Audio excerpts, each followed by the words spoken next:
Mesdames, Messieurs, bonjour. Aujourd'hui, on va voir l'outil incontournable de révision de Sage Génération Expert, c'est OpenRevision. En fait, OpenRevision, c'est un module qui est axé sur la supervision comptable, le contrôle des comptes au niveau de l'audit légal, mais aussi on peut l'utiliser pour un dossier de tenue de comptabilité pour faire tout simplement des contrôles. Donc là, pour ouvrir le logiciel, il suffit de cliquer sur l'onglet Révision et choisir l'année en question. Donc là, c'est l'interface du module OpenRevision. Donc j'ai en fait quatre onglets et dans chaque onglet, j'ai des sous-onglets. Donc par exemple, pour l'onglet synthèse, j'ai une vue globale sur les cycles. Donc en fait, on a une répartition par cycle, c'est comme ce qui se fait en audit. Et juste en bas, on a le résultat de l'exercice comptable, que ce soit pour n ou n-1.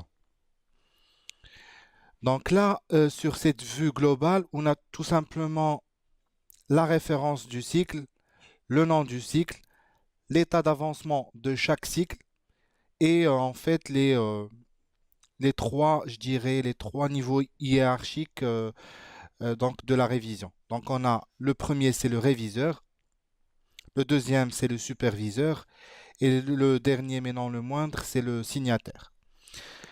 Donc, tout simplement, dès que le premier termine sa révision, le deuxième, il prend la main pour que le dernier, en fait, contrôle donc les différents cycles.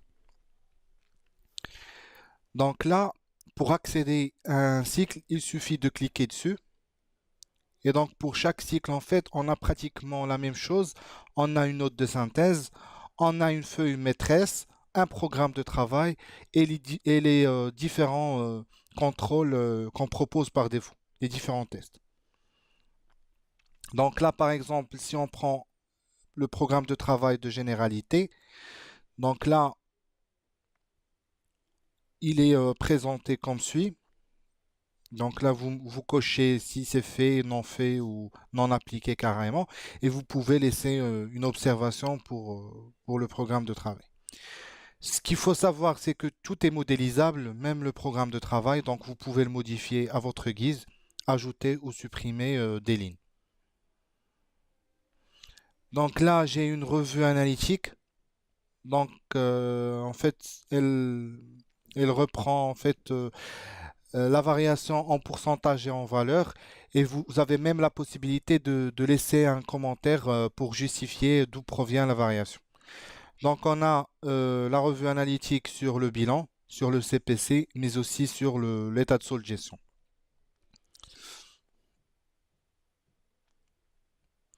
Donc là, pour revenir sur vue globale ou sur la première interface, donc il suffit de cliquer sur synthèse.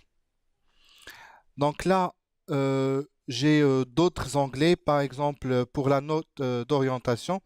Elle reprend tout simplement toutes les notes que vous avez en fait gardées dans l'orientation suivante. Donc elle reprend ces informations-là pour que vous puissiez les utiliser dans cette révision. Donc j'ai les lignes particulières. Donc ces lignes-là, en fait, elle reprend quant à elle tous les commentaires, les lignes à revoir, les charges non déductibles, les produits non imposables, PCA, CCA, en fait tout ce qui se trouve au niveau de l'état ligne particulière au niveau de la production comptable. Donc là j'ai ma balance. Donc on peut l'afficher soit par classe, soit par cycle, comme vous voyez ici. Et par exemple, si j'ouvre les immobilisations incorporelles, par exemple, je peux accéder aux détails. Donc, il suffit de cliquer ici pour aller dans le détail du compte sur la production comptable pour que je puisse faire mes contrôles. Donc là, pour ne plus avoir les lignes ou je dirais les comptes non mouvementés ou soldés, il suffit de masquer ici les comptes soldés là les comptes non mouvementés et j'ai même la possibilité de masquer les comptes auxiliaires si j'ai les comptes auxiliaires. Et là, dès que je termine en fait, de faire le contrôle dans un compte, j'ai la possibilité de le réviser ici. Ou tout simplement, comme je vous ai montré lors de la première vidéo qui traitait la balance dynamique pour des fins de contrôle, on avait vu qu'on avait la possibilité de réviser le compte à partir de l'onglet traitement. Et bien tout simplement, si vous révisez un compte à partir de la balance dynamique, en fait du compte, automatiquement il sera révisé ici. Et donc pour les masquer et ne garder que les comptes non révisés, je clique ici. Donc là, j'ai l'onglet écriture. Tout simplement, si je passe une écriture comptable au niveau du logiciel lui-même, ça veut dire du module Open Revision, donc je les retrouve ici tout simplement pour que je puisse informer le client et lui dire comme quoi j'ai rectifié un ou deux points dans ces écritures comptables. Donc là, en fait, on retrouve la note de synthèse. Donc elle reprend en fait, elle est la résultante des notes gardées dans les feuilles de travail et dans les comptes. Là, pour la préparation de l'annexe, en fait, c'est l'issue de toutes les feuilles de travail et des comptes. Et là, pour l'orientation suivante, ben, tout simplement, c'est ce que je vous ai expliqué tout à l'heure pour la note d'orientation. Ça veut dire que si je veux garder des éléments pour la prochaine révision, je vais les retrouver ici dans la note d'orientation. Donc, je les mets ici pour que je puisse les trouver dans la révision suivante. Donc là, on a terminé avec le premier onglet. Donc, si je pars dans le deuxième, en fait, là, il me permet juste d'éditer ma révision. Donc là, j'ai la possibilité soit d'éditer, bien sûr, l'ensemble des cycles, soit je peux choisir cycle par cycle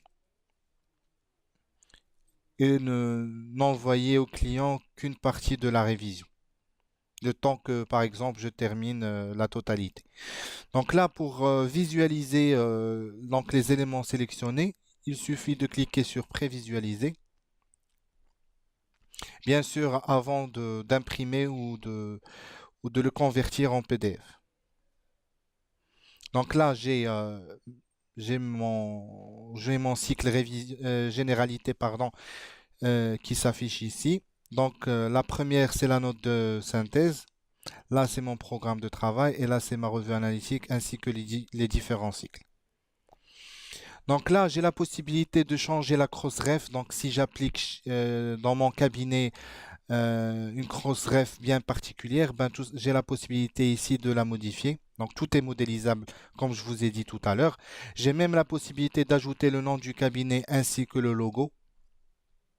Et comme ça, je peux donc envoyer ma révision sur PDF au client.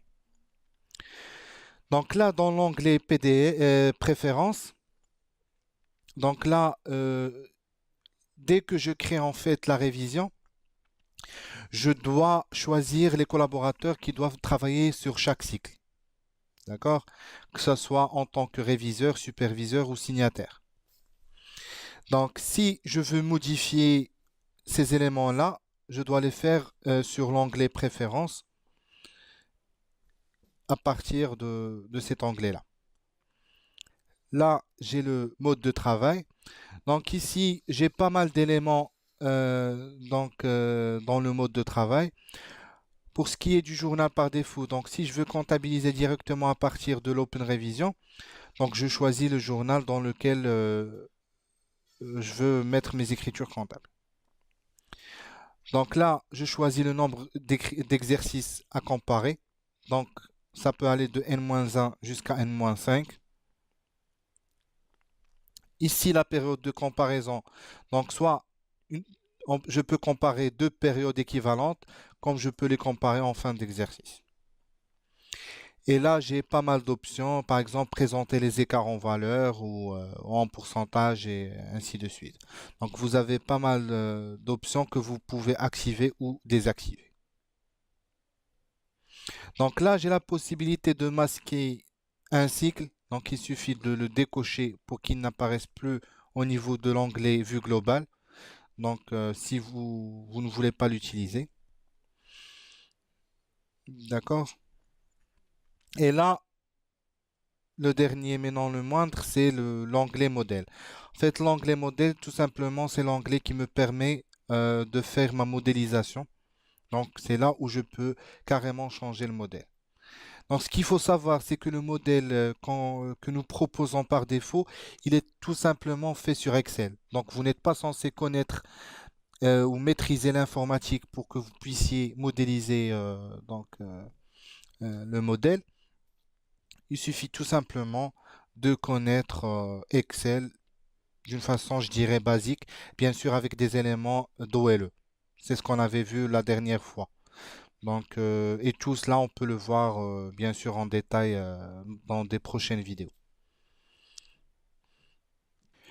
Je voulais vous informer par la même occasion que pour le lancement de la V18, donc nous proposons ce module-là gratuitement. Donc, je vous conseille vivement de contacter votre chargé de compte pour éventuellement commander le module. Merci beaucoup et je vous dis à bientôt.